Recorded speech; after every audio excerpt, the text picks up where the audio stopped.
Assalamualaikum warahmatullahi wabarakatuh. Perkenalkan, nama saya Suni Sundari. Saya dari Program Studi Pendidikan Islam Anak Usia Dini, Institut Agama Islam Negeri Kendari. Dalam video kali ini, saya akan menjelaskan tentang teori bermain dalam mata kuliah Permainan dan Bermain di Raudatul Atfal.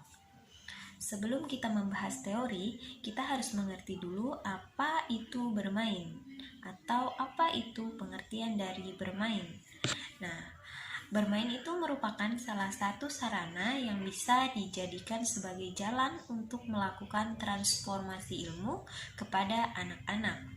Oleh sebab itu, ketika seorang anak bermain, berarti ini bukan sebagai permainan yang dapat menghibur atau melakukan aktivitas keseharian yang tanpa makna, melainkan lebih dari itu, yaitu permainan yang dimainkan oleh siapapun akan mempunyai arti yang mendidik walaupun tanpa disadari oleh orang yang melakukannya.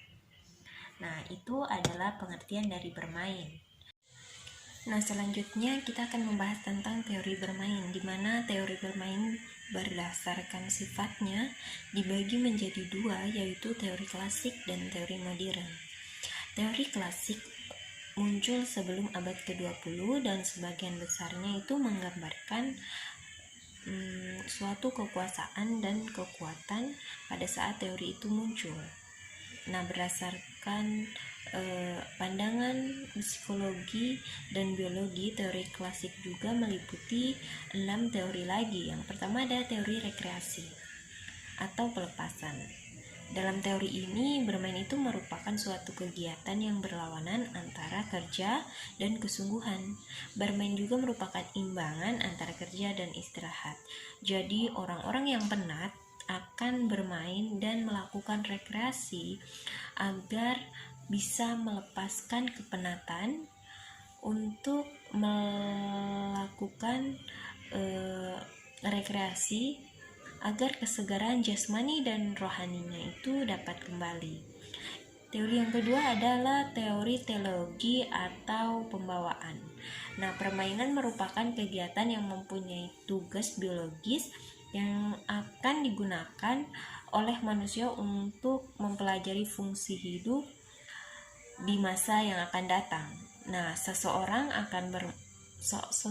yang bermain bukan karena masih muda saja, tetapi melalui bermain seseorang akan menjadi awet muda. Seperti misalnya pada saat kecil kita bertepuk tangan itu untuk melakukan permainan, sementara pada saat dewasa tepuk tangan itu kita lakukan saat memberi aplaus atau penghargaan untuk orang yang hebat. Nah, teori yang ketiga ada teori sublimasi.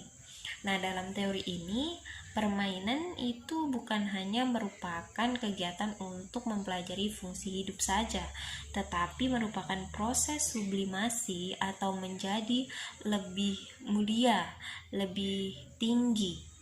Melalui bermain, seseorang akan memiliki insting atau naluri yang rendah, akan belajar untuk berubah dan meningkatkannya menjadi perbuatan dan tindakan yang lebih baik lagi atau lebih hebat lagi atau bahkan lebih tinggi lagi. Seperti misalnya permainan cilukba yang biasa dimainkan oleh anak-anak itu dengan kegiatan mengusap muka saat berdoa yang sering kita lakukan. Mungkin pada masa kanak-kanak cilukba itu hanya sekedar permainan, tetapi pada saat dewasa mengangkat tangan itu merupakan atau mengusap muka merupakan bentuk dari kegiatan berdoa. Nah, yang selanjutnya yang keempat ada teori rekapitulasi atau evolusi atau biasa juga disebut reinkarnasi. Nah, dalam teori ini, permainan itu merupakan kesimpulan dari masa lalu, yaitu anak akan bermain permainan yang pernah memang dilakukan atau dimainkan oleh nenek moyangnya pada zaman dahulu, serta pertumbuhan jiwa manusia yang wajar haruslah melalui tahap-tahap perkembangan manusia yang wajar pula sampai pada pertumbuhan yang sempurna. Nah, kondisi sekarang, permainan tradisional itu hampir tergeser dengan permainan-permainan modern seperti hasil kemajuan iptek. Nah, teori selanjutnya yaitu ada teori yang kelima, yaitu ada teori surplus energi. Nah, bahwa surplus atau kelebihan tenaga yang dimiliki oleh seseorang atau yang belum digunakan atau tersimpan akan disalurkan atau dikeluarkan melalui aktivitas bermain atau permainan. Nah, surplus atau kelebihan tersebut meliputi misalnya kelebihan energi, kelebihan kekuatan hidup, ataupun juga kelebihan emosi dan vitalitas. Dan yang terakhir itu adalah teori Bahler.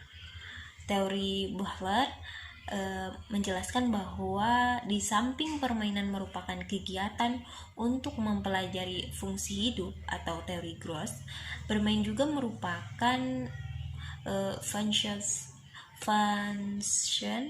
last, yaitu nafsu untuk fungsi, dan aktivitas brain, yaitu kemampuan untuk aktif.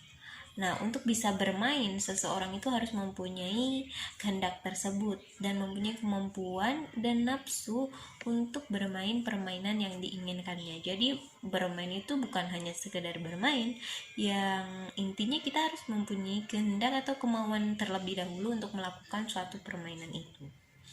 Nah, itu adalah pandangan ahli untuk teori klasik. Selanjutnya yang kita akan bahas yaitu teori bermain atau teori modern.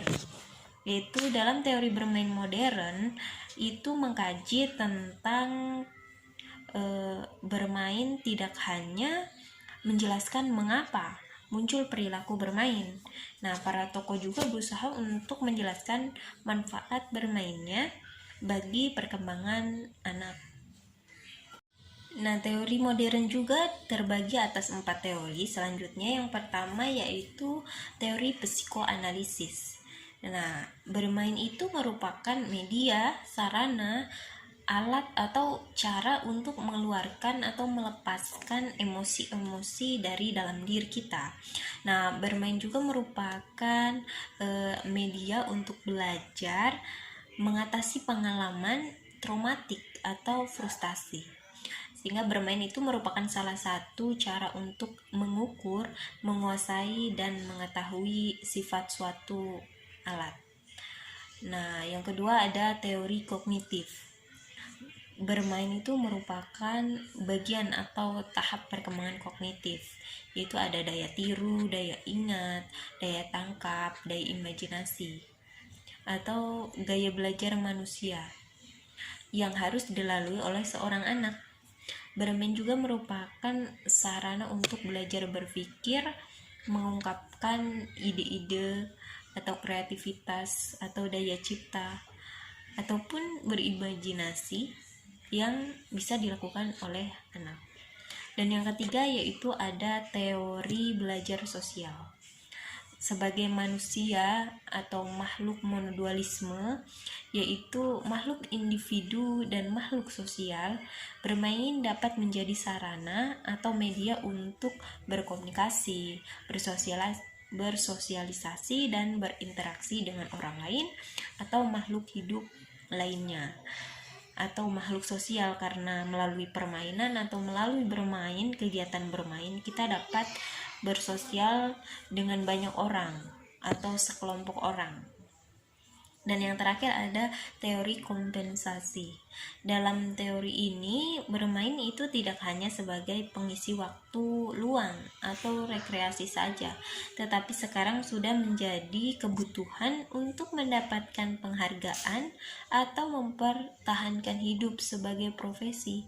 Jadi bermain itu bukan hanya sekedar bermain saja untuk mengisi waktu luang, tetapi bisa juga untuk mempertahankan hidup sebagai profesinya dalam keahlian bermain tersebut. Nah, dari penjelasan saya mungkin cukup sampai di sini terkait dari penjelasan materi teori bermain. Sekian dari saya. Wassalamualaikum warahmatullahi wabarakatuh.